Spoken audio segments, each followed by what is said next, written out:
Thank you for listening to Depictions Media Radio.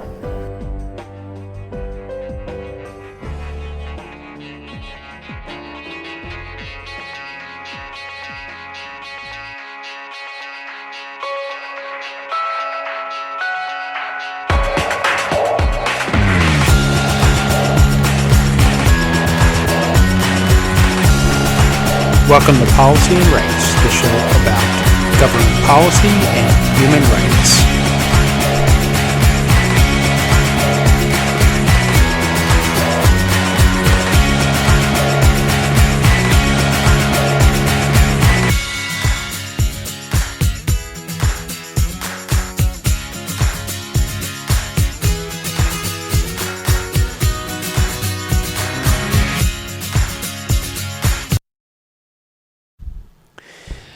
Welcome back to Policy and Rights here on Depictions Media Radio. I'm your host, Michael Clogs. Our oceans, I should back that up for a second. Water is one of our greatest resources on this planet Earth that we call home. Over 80% of the planet is actually water in one shape or another. As we know, a solid form of ice, liquid water, and of course vapor water, which we see in the clouds and things like that, leading to our oceans being an extremely valuable resource to us. It not only do we use it as a method of travel and to transport goods using ships and things like that, we also need it to supply us with food, with valuable food sources in ways of seafood, fish, and plant life that exists in the oceans. There are a lot of very valuable things, and yet we have large amounts of rubbish, trash, and garbage floating in our oceans, especially unused, or should I say previously used, plastics. The Undersecretary for the United Nations for Economic and Social Affairs, Liu Zhenmin, he has this to say: if we want to protect our future, we need to save our oceans. In his next briefing with reporters,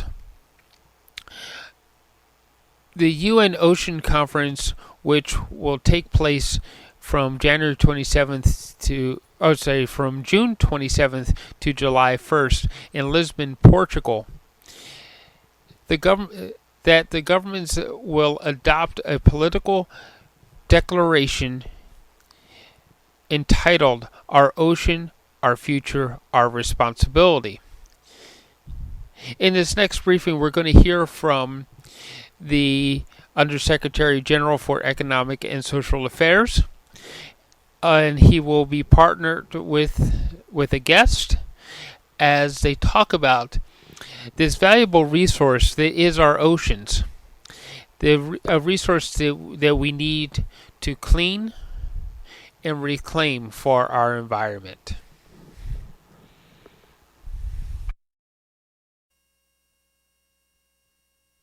We're delighted to welcome back the Undersecretary General for Economic and Social Affairs, Liu Zhenmin, who you all know well, and we're delighted to welcome for the first time the new permanent representative of Portugal, Ambassador Zacarias. So welcome, ma'am. And will be joined virtually by the Deputy Permanent Representative of Kenya, Ambassador Kinyungu, and they are here. Our three guests are here to brief you on the upcoming Oceans Conference. Mr. Liu, you have the floor. Thank you, Stephen. Dear friends of the media, as the Secretary General of the forthcoming 2022 UN Ocean Conference, I'm pleased to join Ambassador of Portugal and Ambassador of Kenya, the co-hosts of forthcoming Ocean Conference, to address today's press briefing. In just a few days, world leaders, UN executives, leading scientists and experts, CEOs, and other high representatives of the private sector, and thousands of civil society representatives will be gathering in Lisbon at the 2022 UN Ocean Conference to discuss how the world could scale up much needed action and share solutions to save our ocean. The Ocean Conference will also feature formal plenary sessions and 8 interactive dialogues on critical topics related to the ocean action. The conference will last for 5 days, starts on June 27th, will conclude on July 1st. It's from Monday to Friday. So for the 5 days, in addition, except the opening session and closing session, I think it'll be the other 8 half days that the plenary sessions will be convened in parallel with the 8 interactive dialogues. The President of the General Assembly has already appointed 2 co-chairs for each dialogue, one from the developed country and the other from the developing country. So I think we are already, in terms of chairman, presidents and chair of this event, we are already ready. Of course, the presidency of the chair of the conference will be Portugal and Kenya. For the chairs of these 8 interactive dialogues, I'm pleased to note that we have 2 prime ministers, Norway and Cape Verde, and 1 deputy prime minister, Bulgaria, and the majority of other co-chairs of the interactive dialogue will be at the ministerial level. So this is a reflection of the commitment of the global community to the Ocean Conference itself. In Lisbon, governments will adopt a political declaration, Our Ocean, entitled Our Ocean, Our Future, Our Responsibility. Among others, this declaration welcomes the outcome of the recent United Nations Environment Assembly to develop an internationally legally binding agreement on plastic pollution, including in the marine environment. While committing to taking science-based and innovative actions, the declaration calls for full, equal, and meaningful participation of women and girls. It also recognizes the importance of indigenous and traditional and local knowledge and the need for further support for developing countries, especially regarding capacity building, financing, and technology transfer. Special attention is given to the least developed countries and the small island developing states. The declaration also concedes ocean health and human health, which is critical in the context of a lingering COVID-19 pandemic. Luckily, under the guidance of the PGA and with good efforts of the co-facilitators, as well as all member states here, the declaration already agreed, pending formal adoption by the conference itself on the last day of the conference. Governments and all other participants are also expected to announce new voluntary commitments in support of the ocean. These commitments will build on the efforts initiated at the 2017 UN Ocean Conference, where a large number of voluntary commitments were announced and launched. There are more than 1,700 voluntary commitments registered in the online database managed by my department, UNDESA. And these have so far resulted in impacts that range from increasing coverage of marine protected areas to removing marine litter and enhancing scientific cooperation and education. So in Lisbon, we will need even more commitments and increased action so that we can create positive ripple effects that benefit our ocean. As Secretary General of the Ocean Conference, I look forward to your close attention, dear friends of the media, to the proceedings of the conference and to your reporting on its outcomes. It is time that we turn the tide. If we want to protect our future, we need to save our ocean for the sake of life on our planet, above and below the water. That's the core of SDGs 14 of the 2030 Agenda, and for the welfare of the current and future generation. I thank you. I'm ready to respond to questions. Thank you. Thank you very much. Ambassador?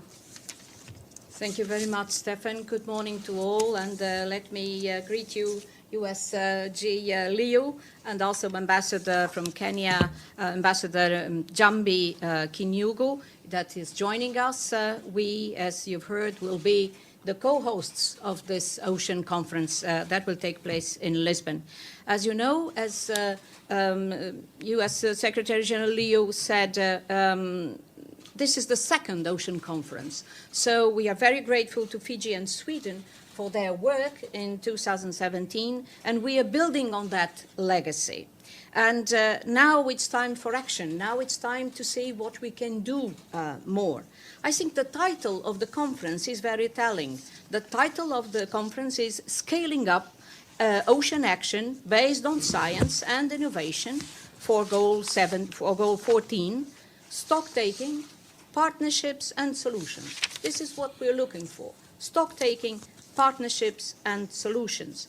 And I believe that we're doing this on the basis of two recognitions. The first recognition is that the ocean is fundamental to life in our planet. The ocean is an important source of planet's biodiversity. It plays a vital role in climate action and in the water cycle. The second recognition is that we are in a state of emergency. Sea levels are rising, coastal erosion is worsening, the ocean is warmer and more acid, marine pollution is increasing at an alarming rate, and a third of fish stocks are overexploited. Marine biodiversity continues to decrease. So it is clear that we need to do more, and we need to do more on climate, we need to do more on biodiversity, we need to do more in fighting pollution, particularly plastic pollution, and we need to do more in terms of what you're doing with overfishing. We have a couple of instruments that we can use. We have the Law of the Sea, we have the Decade for the Ocean Science and Sustainable Development, we have the 2030 Agenda. So we have to build on this to find sustainable solutions with new scientific knowledge, because knowing is a good start, but then we need to care, we need to act, building on new partnerships, building on more political will and more political drive. The Undersecretary General already spoke about the outcome, this political declaration, that is very important. And beyond that, we need concrete commitments. As he said, we have already almost 2,000 of these commitments registered online. We hope that from here until the start of the conference we will have more. We are very encouraged also by the presence of, at a very high level, we have for the moment 20 heads of state and government attending the conference from all regions of the world, and this is something that is very, very important, so that we can make this moment a truly transformative moment for the ocean, bringing together local communities, young people, academia, business community, civil society, and governments at the level of ministers and high officials and heads of state and government, so that we can really build on this moment. As the Secretary General said, I think it is clear we only have one planet Earth, and that planet is blue. Thank you. Thank you very much, Ambassador. Ambassador Kinyungu, are you connected? Yes, I am. Hi, great. We can, You can hear me? perfect. We can hear you, we can see you, and welcome. Please go ahead. Thank you, and good morning to you in New York. It's evening here in Nairobi, and happy to join you. Thank you, Stefan, and thank you too to our co-host, our co-host, Ambassador Anna Paula Zacharias, and of course the USG and the UN Ocean Conference Secretary General, Mr. Liu Zhenmin. My brief remarks, in addition to what we have heard from the secretary of the conference and also from our co-host, is really to just say how proud we are and honored to be co-hosting the 2022 UN Ocean Conference with Portugal in the forthcoming meeting that will take place on the 27th of June and 1st of July 2022.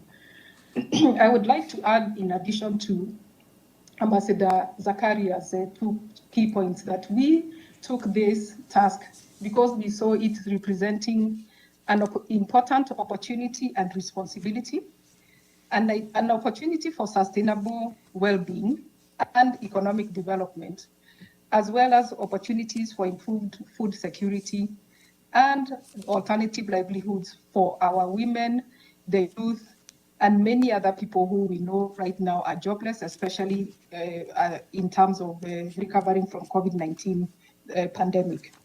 We saw it also as our responsibility because we have to ensure, as we have heard, that our oceans remain healthy. We need to ensure that they are protected from pollution, and also that we also ensure biodiversity continues. Indeed, this conference, of course, is building on the 2017 conference. And I would also like to proudly say that it also builds on the commitments, voluntary commitments that were made during the Sustainable Blue Economy Conference that was hosted by Kenya together with Japan and Canada in Nairobi in 2018. And of course, we have also seen many other global conferences that have taken place and, and have put a lot of limelight on the need to actually have a change in the way we relate to the ocean. And therefore, in terms of the voluntary commitments, as we have had, there are already 2,000 registered commitments. We really are looking forward to having more commitments. But more importantly, we really are looking forward to having bold decisions that are going to be made with regard to global actions that will emerge from this conference. And as you have heard from the secretary of the conference, the fact that we have the plenaries, we also have interactive dialogues, we also have special events, and also side events that we are very confident will contribute to this engagement around action that is based on science and innovation. We know science tells us that we are not in a good place. We had during the World Ocean celebration last week that we need, now that we know, we need to then move forward and say and take action in order to ensure that our health, the health of the ocean and that of the future generations is also ensured. We hope and look forward to nations committing to urgent global mechanisms, and we believe that the political declaration that has already been negotiated provides a fantastic opportunity for the world to move very many steps towards this end. We are also calling and hoping that the media fraternity will work very closely with the co-host, Kenya and Portugal, and of course, joining together the states, the members of states, as well as other stakeholders in really ensuring that we protect and have a future of our planet. I thank you, and we'll be ready to take any questions. Thank you very much. Asanteni na karibuni Lisbon. Thank you. Thank you very much. Yes, please go ahead. Hello, I'm Marta Moreira from Lusa, a Portuguese news agency. I have a question for the ambassador of Kenya. What be a good result, a good outcome for this conference? What concrete results, Madam Ambassador, expect? Thank you. Did you hear the question, Madam? Thank you. Go ahead, please. I can go ahead? Yeah. Yes, thank you very much. As we've said, it will be very important. We are looking forward to seeing partnerships.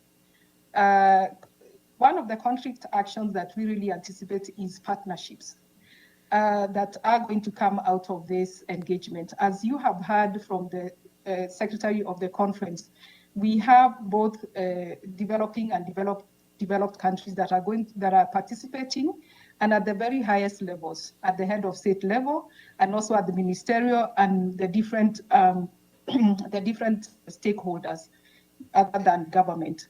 And what we are anticipating is that through these interactive dialogues, there will be a movement towards partnerships between states, partnerships between communities, partnerships between private sector, including financing components, because the only way we can be able to protect and change the relationship that we have with the ocean is actually leveraging on science and innovation in order to come up with sustainable solutions.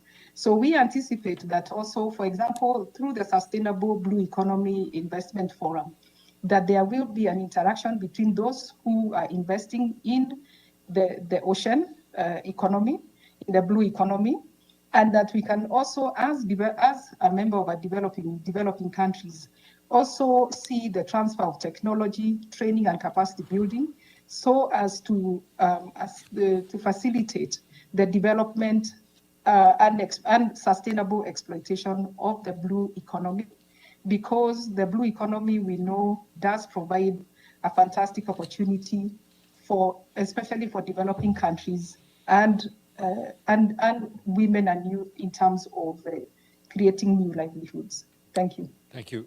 James Bays, Al Jazeera. Yeah, if I can ask the ambassador from Portugal a similar question. I mean, I get all the detail. Well, I don't get all the detail. There's a whole load of detailed things that are going to be going on and commitments and whatever. But in terms of the world and the public around the world, if this goes to plan, a bit unfair of me, but what's the headline you hope journalists will be writing at the end of this conference?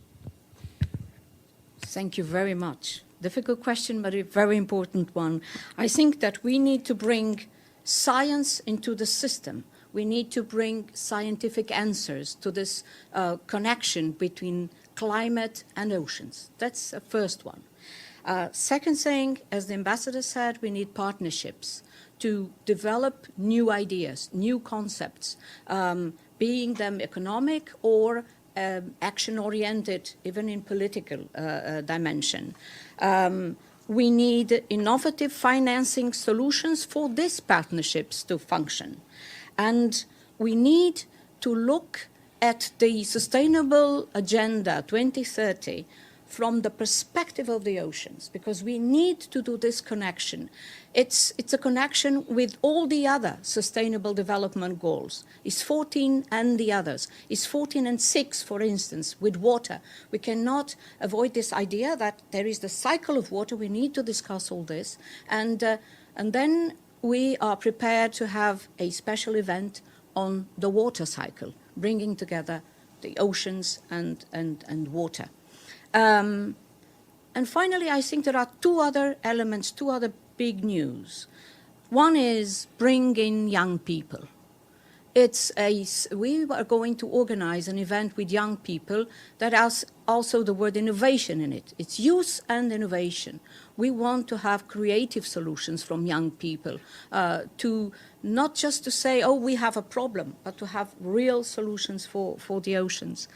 And the second one is this business community forum, where people will talk about aquaculture, we'll talk about sustainable fisheries, we'll talk about new foods, new pharmaceuticals, new opportunities on sustainable tourism, new ideas for maritime transportation that is not so pollutant, new renewable energies offshore.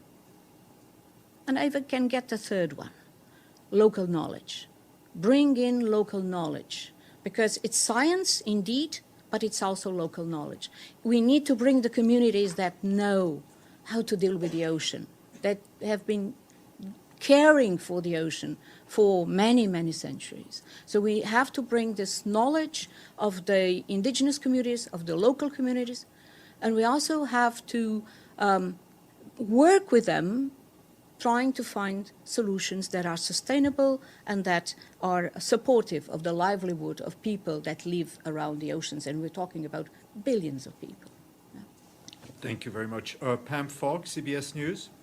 Thank you, Stefan. Thank you to the USG and to both ambassadors. My question is for Ambassador Zacharias.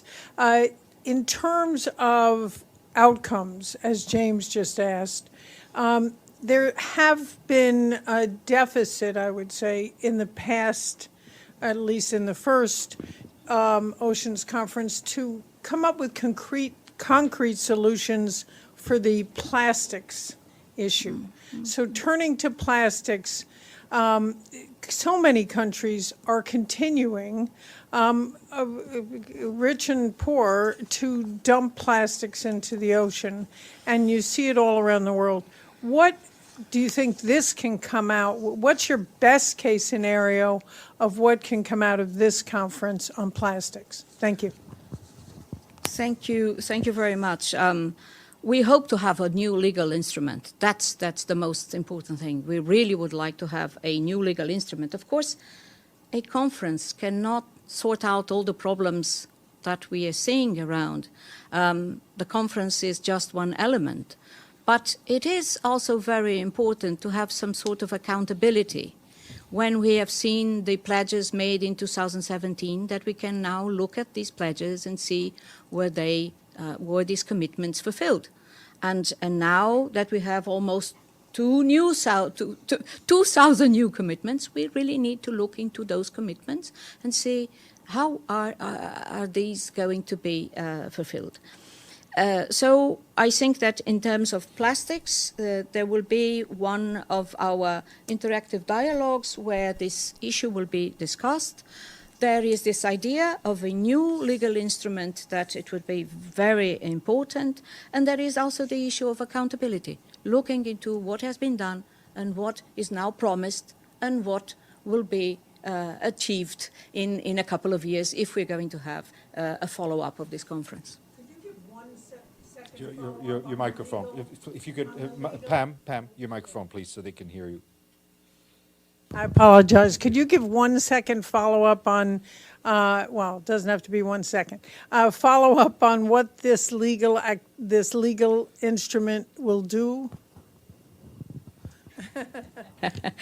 Well, no, I don't know yet what it will be and how it will be, but it certainly is something that we need, and it will be what the wide membership of the United Nations would make it.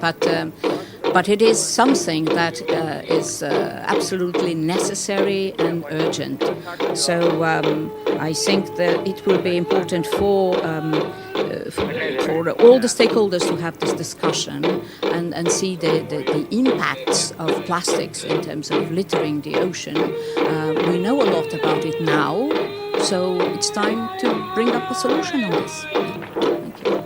We have a couple of questions on screen. Iftikhar Ali, Associated Press of Pakistan. Iftikhar.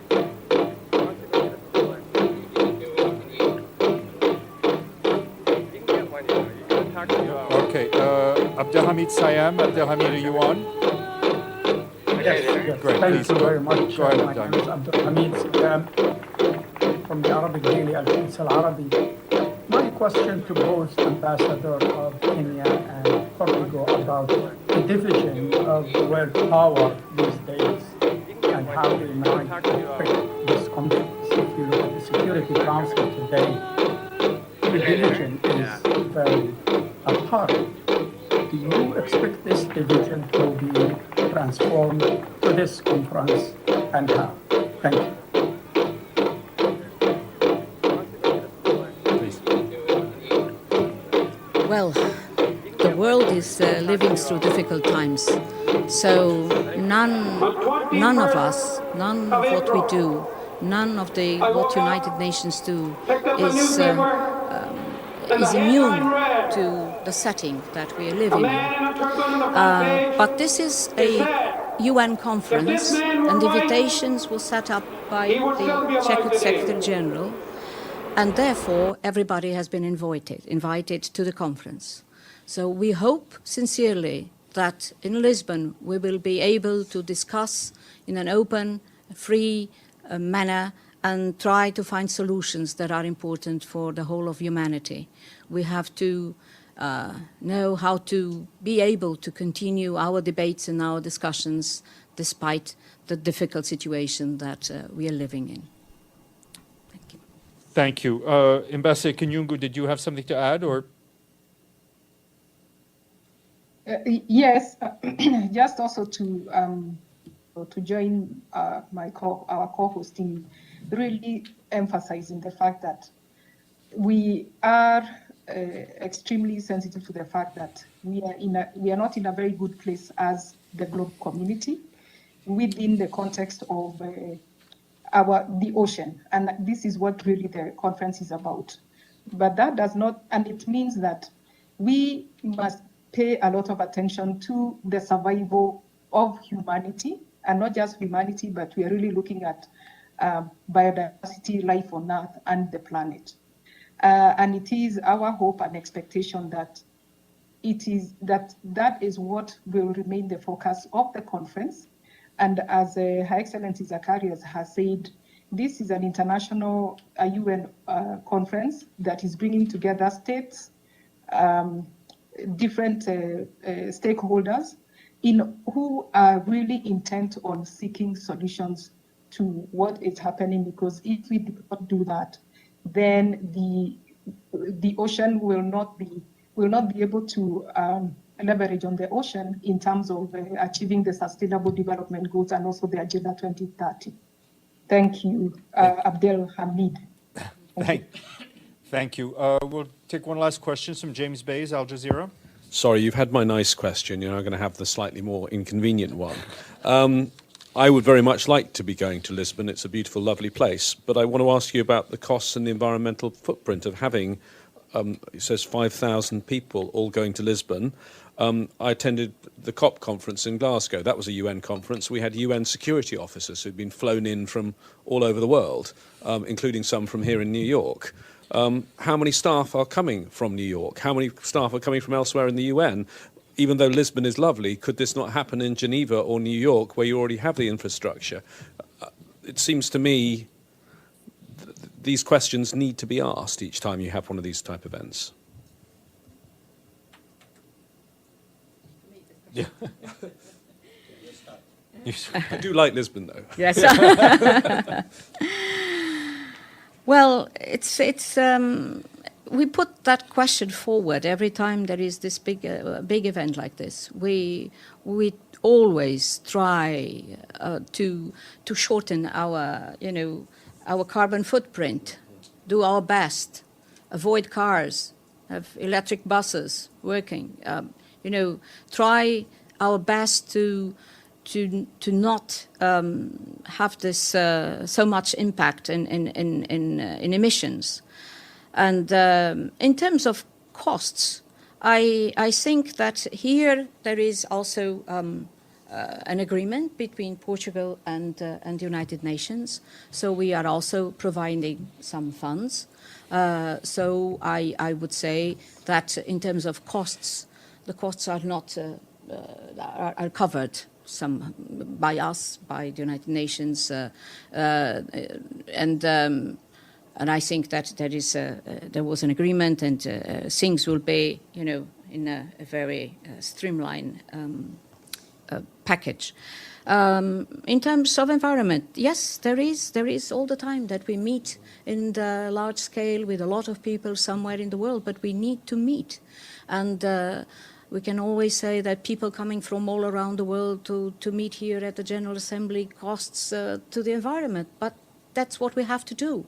We need to continue talking. And now, after COVID, I think there is absolute need for people to get together again, to share in eye to eye what is their feeling, what is their need. And when we bring to Lisbon our colleagues from the Seeds, people from Micronesia, Papua New Guinea, or from Tonga, and when they tell their stories about the difficulties that they have that are experienced in their homelands, I think everybody becomes more sensitive to this issue.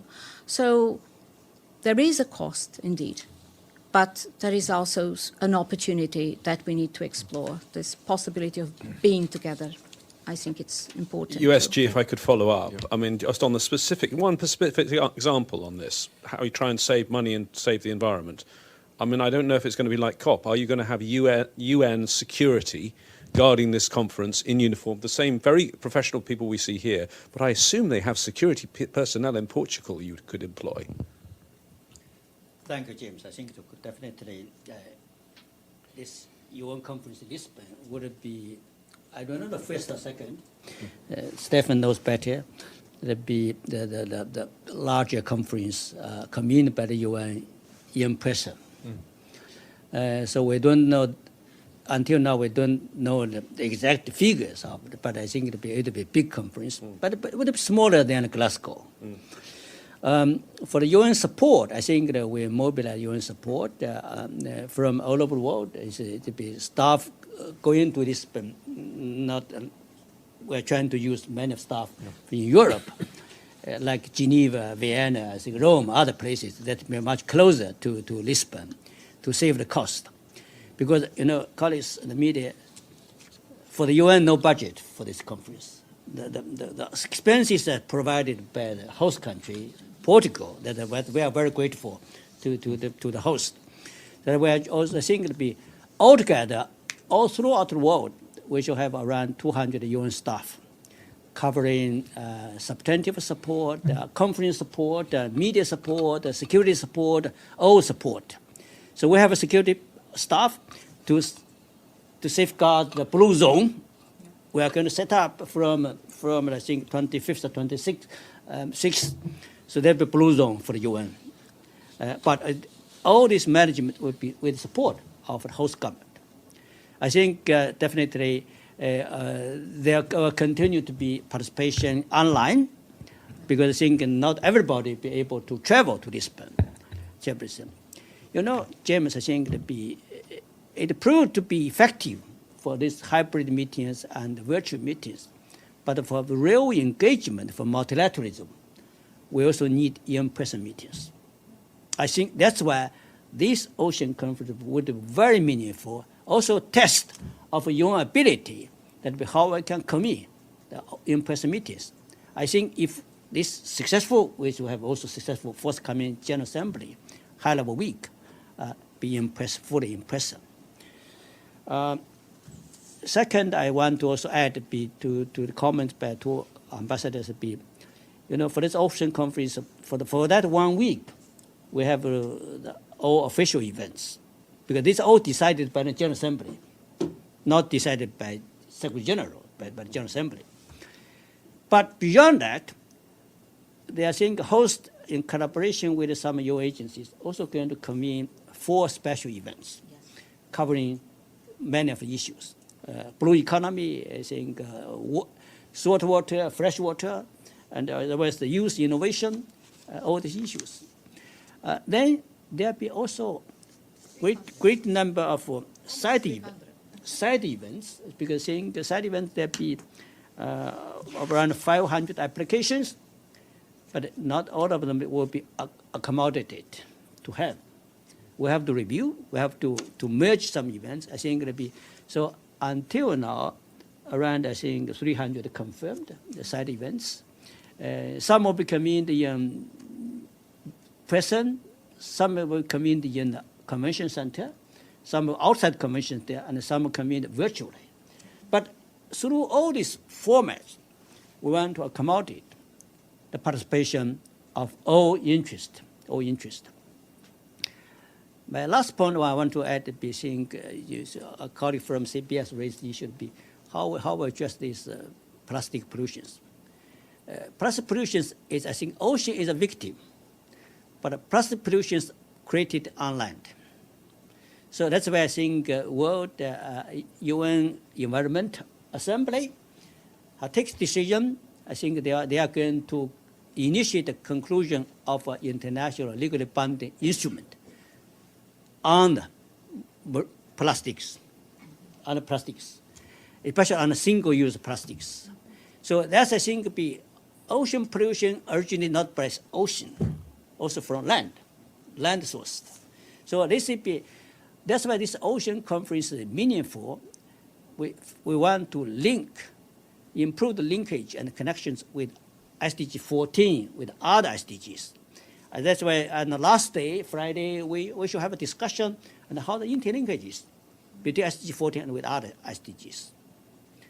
Second, also it should be how we connect action with all stakeholders. Our objective to mobilize that the whole of a government, whole of a society approach to implement SDG 14. That's, I think, the main objective.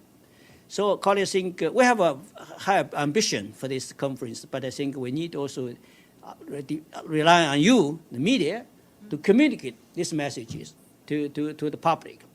I think Secretary General Antonio Guterres will be there because this conference comes in his home country and his home city.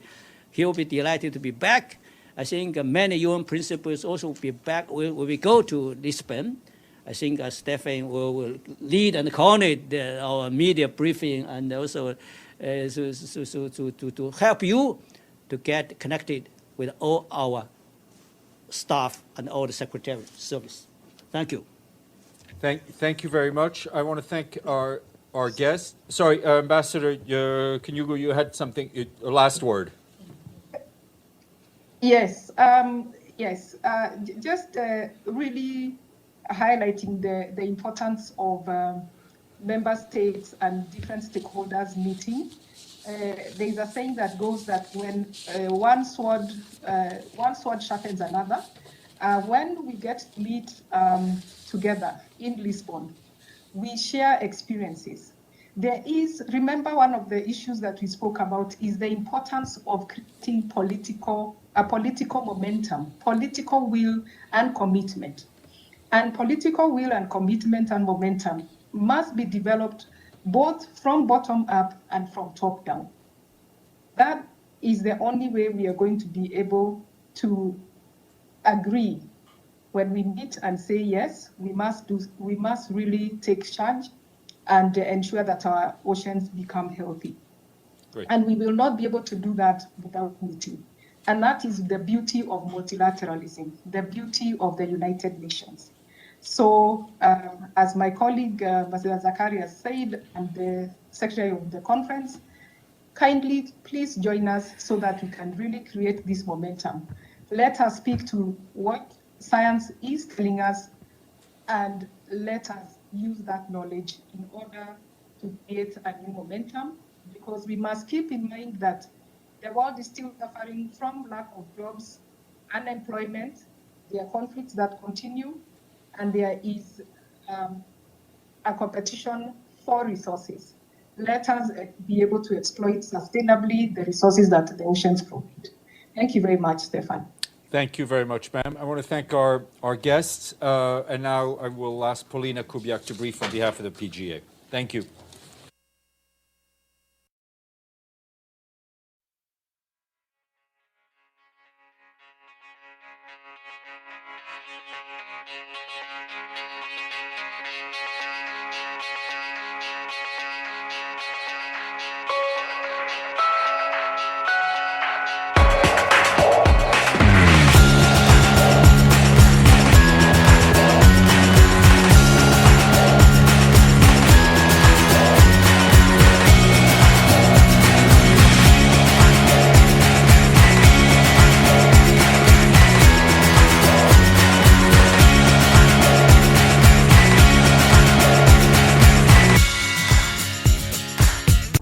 This show has been produced by Depictions Media. please contact us at depictions.media for more information.